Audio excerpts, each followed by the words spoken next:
Unified 911, anong matutulong namin sa'yo? Anya ti maitulong mi ken kapo. Anong may tatabang ko sa imo? Unsay akong ikatabang nimo? Ngini makadabang na misal ka no. Sa anumang wika o dialekto, may tulong na darating sa iyo.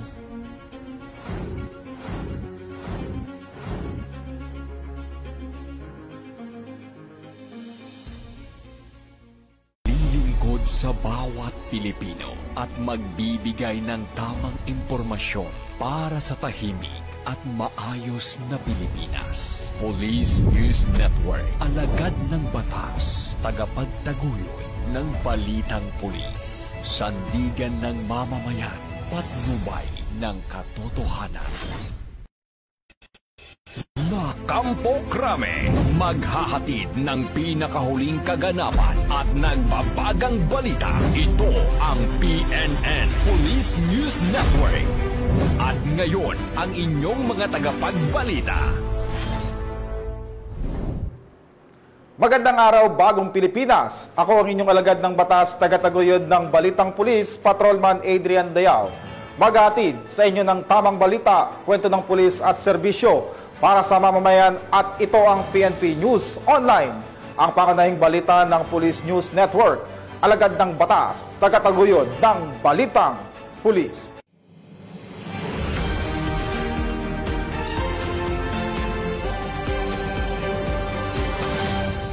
Ngayon ay araw ng Sabado at naritong mga balitang nakalap ng ating PNN correspondents mula sa iba't ibang panig ng bansa.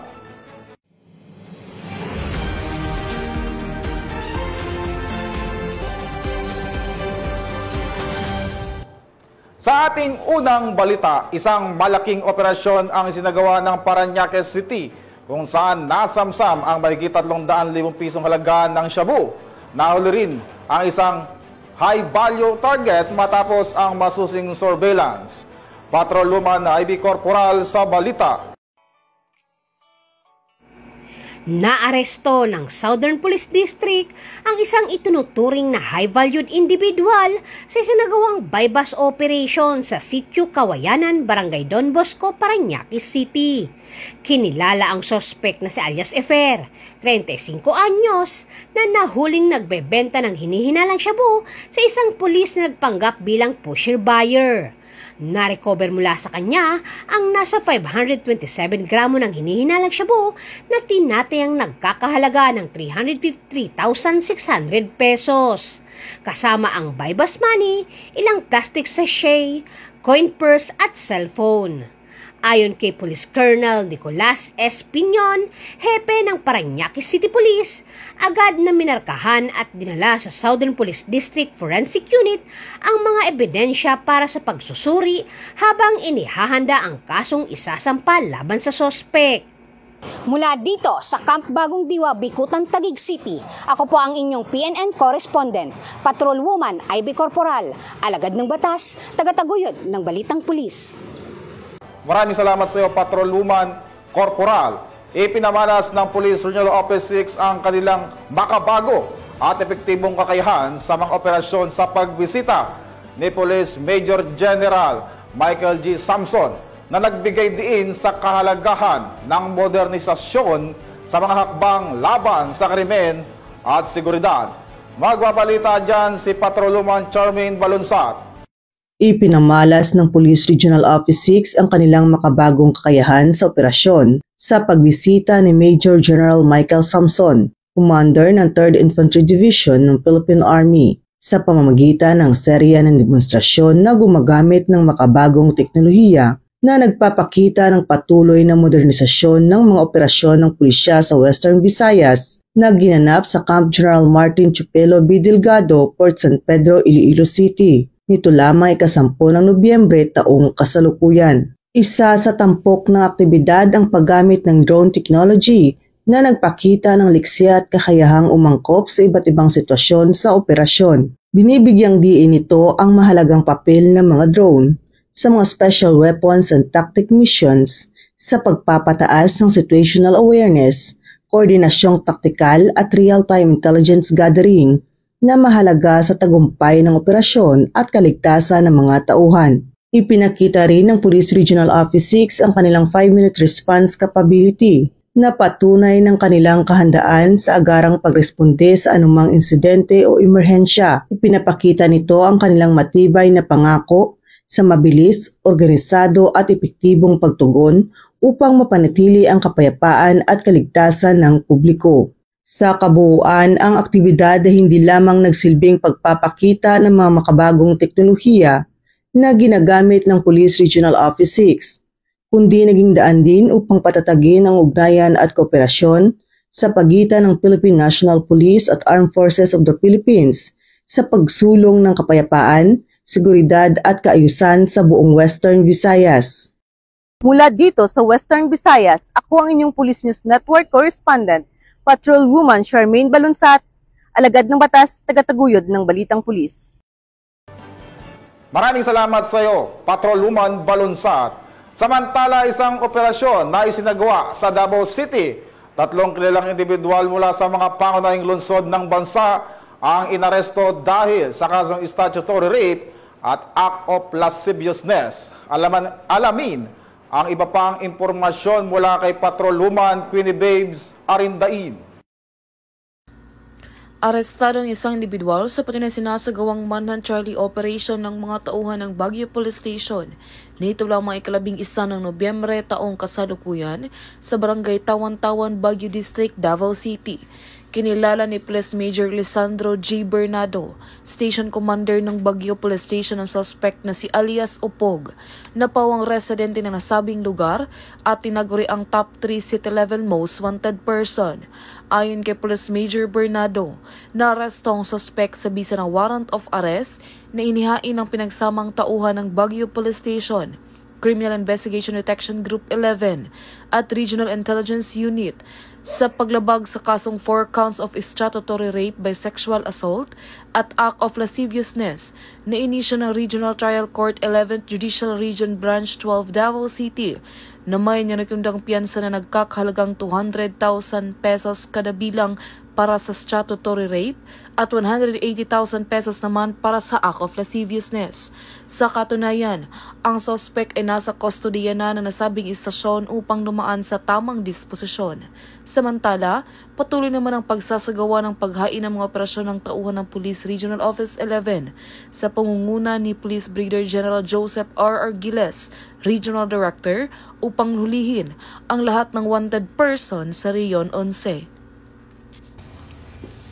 Mula dito sa Police Regional Office 11, ako yung PNN Correspondent Patrolwoman Queenie Babes Arindain, alagad ng batas, tagataguyod ng Balitang Pulis. Maraming salamat sa iyo, Patrolwoman Arindain. Sa Bicol Region, rank 6 most wanted person ng Masbate ang arestado ng Police Regional Office 5 sa matagumpay na operasyon. Ang report mula kay Police Staff Sergeant Mercolito Lobendino Jr.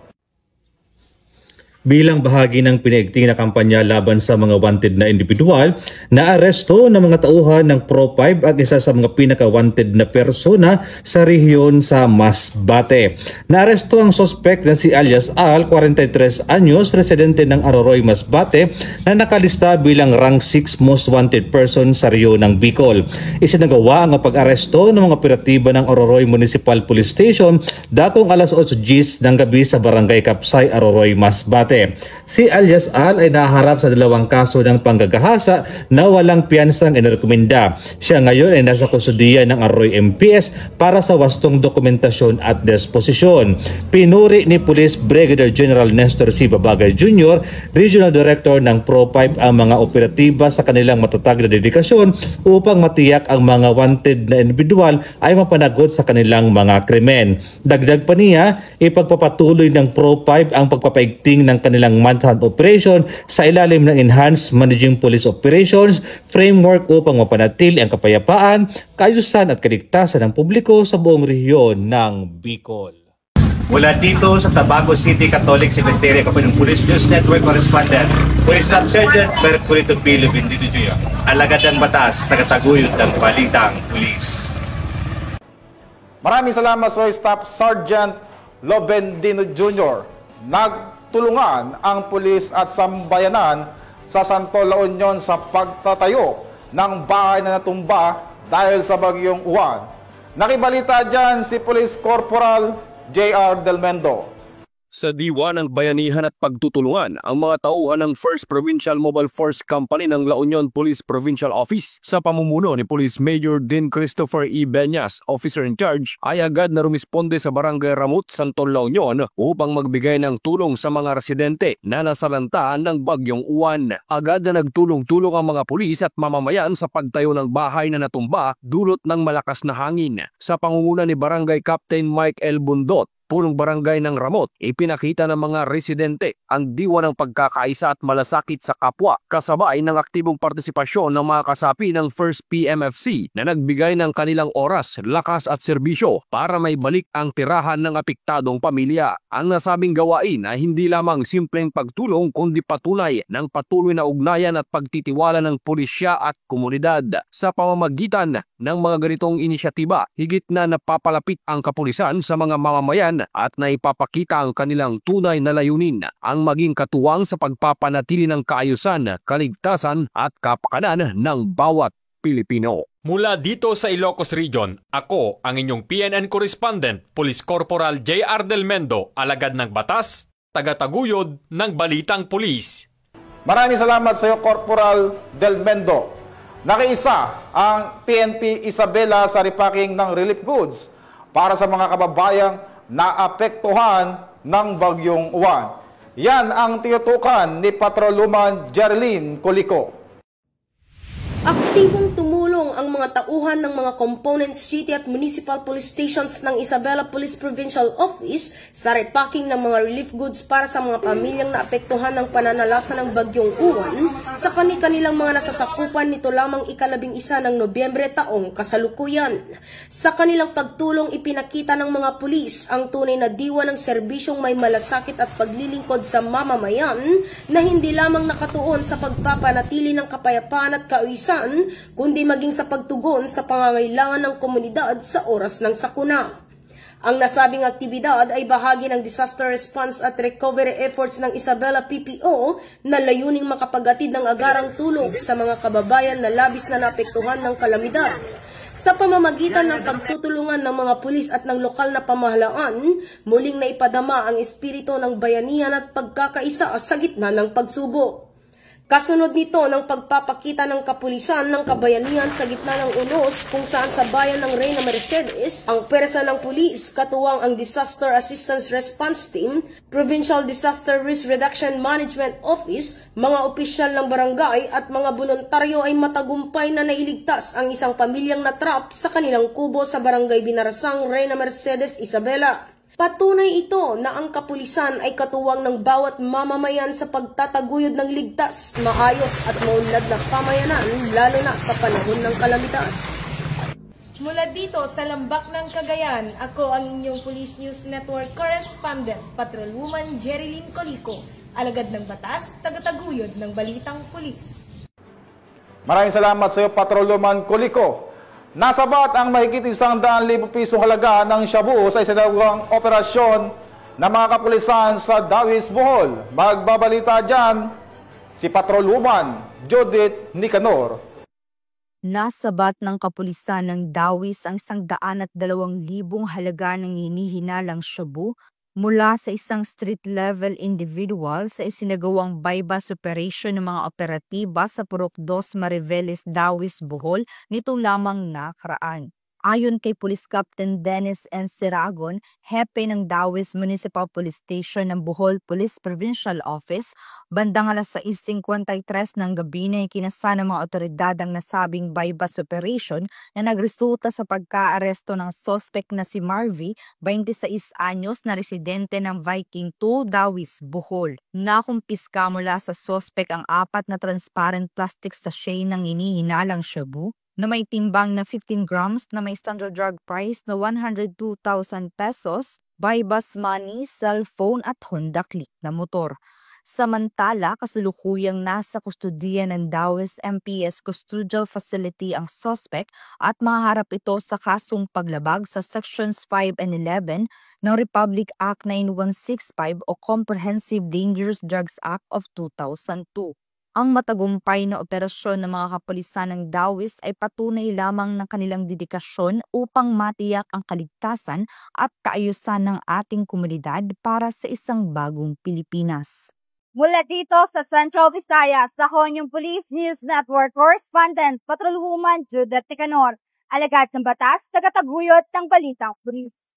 Maraming salamat sa iyo, Patrolwoman Nicanor. 2 high-value target ang naaresto sa Dipolog City habang nasamsam ang mahigit 6.8 milyong halaga ng illegal na droga.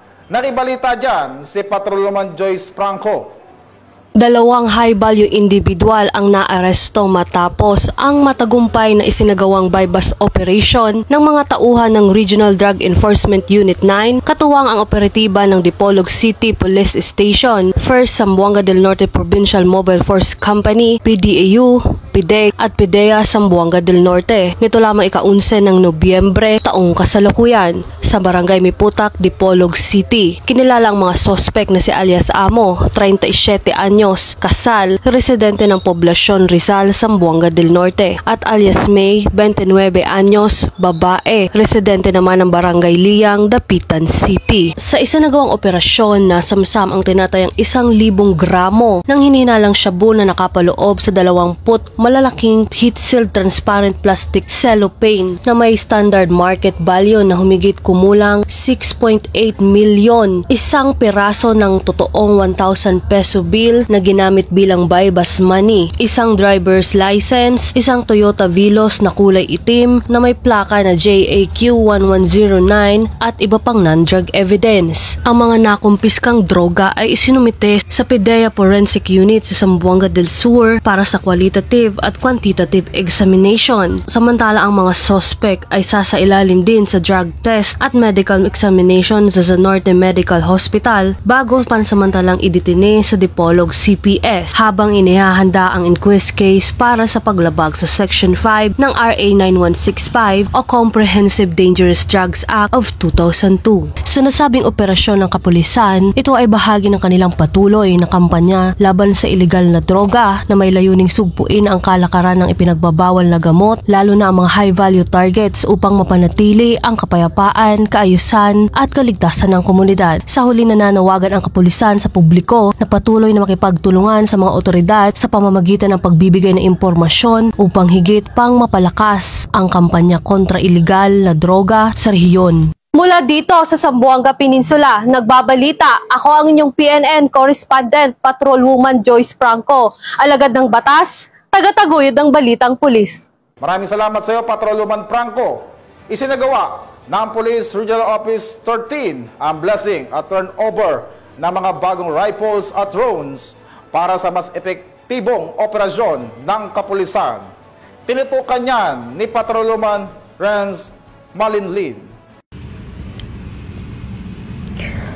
Nagsagawa ng turnover ceremony at pagbasbas ng mga rifle at DJI Mavic 3 drones ang Police Regional Office 13 na ginanap sa RMFB 13 Headquarters, Barangay Tungaw, Butuan City nito lamang 11 ng Nobyembre taong kasalukuyan. Pinangunahan ni Police Brigadier General Marshal Mariano P. Maestrado IV, Regional Director ng Pro 13 ang naturang aktibidad kasama sina Police Colonel James T. Goforth, Chief Regional Staff at Police Colonel Glenn C. Sampaga, Chief Regional Logistic and Research and Development Division 13. Kabuuang 50 unit ng 5.56mm Basic Assault Rifles M10 na may kumpletong accessories, cleaning kits, instructional manuals, 18,000 rounds ng ammunition at 2 unit ng rotary blade or propelled wing unmanned aerial vehicles ang minasbasan ni Reverend Father Police Major Rogen L. Layson. Ang mga nasabing armas at drones ay formal na itinurn over sa Regional Mobile Force Battalion 13 na pinumunuan ni Police Lieutenant Colonel Michael B. Lozada, Officer in Charge. Layunin ng mga ito na palakasin ang internal security operations, pagpapatupad ng batas at disaster response sa buong Caraga Region.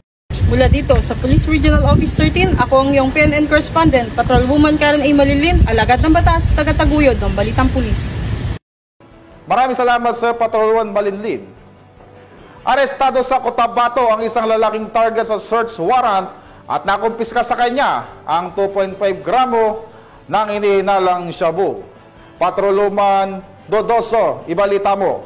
Nasamsam ng mga operatiba ng Tulunan Municipal Police Station ang tinatayang 2.5 gramo ng hinihinalang shabu sa isinagawang operasyon sa Barangay Poblasyon Tulunan, Cotabato. Ang operasyon ay isinagawa sa bisa ng search warrant na nagresulta sa pagkakaaresto ng suspect na si alias Cardo na nasa listahan ng street level individual, legal ang edad at residente rin ng naturang lugar. Sa aktual na operasyon, nakumpiska mula sa pag-iingat ng suspect ang 7 heat-sealed transparent plastic sachet na naglalaman ng pinaniniwalaang shabu. Tinatayang may bigat itong 2.5 gramo at may kabuang standard drug price na 17,000. Agad namang ipinaalam sa suspect ang kanyang mga karapatang konstitusyonal gamit ang wikang kanyang nauunawaan, alinsunod sa Miranda Doctrine at Anti-Torture Law. Nahaharap ang suspect sa kasong paglabag sa RA 9165 o Comprehensive Dangerous Drugs Act of 2002. Muling pinatutunayan ng matagumpay na operasyon ang walang tigil na kampanya ng PNP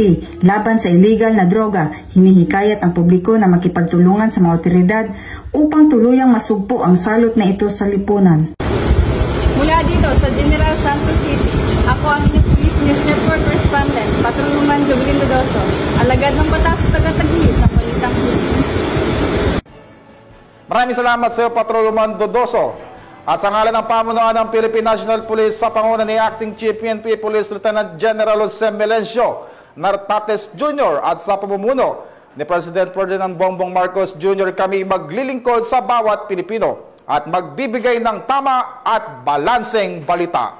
Mula rito sa tanggapan ng tagapag-ugnay ng pambansang pulisya, ako po ang inyong alagad ng batas, tagataguyod ng Balitang Pulis, Patrolman Adrian Dayao. Kami ang bagong PNP para sa bagong Pilipinas, serbisyong mabilis, tapat at nararamdaman, maghahatid ng tamang balita, kwento ng pulis at serbisyo para sa mamamayan. At ito ang PNP News Online, ang pangunahing balita ng Police News Network.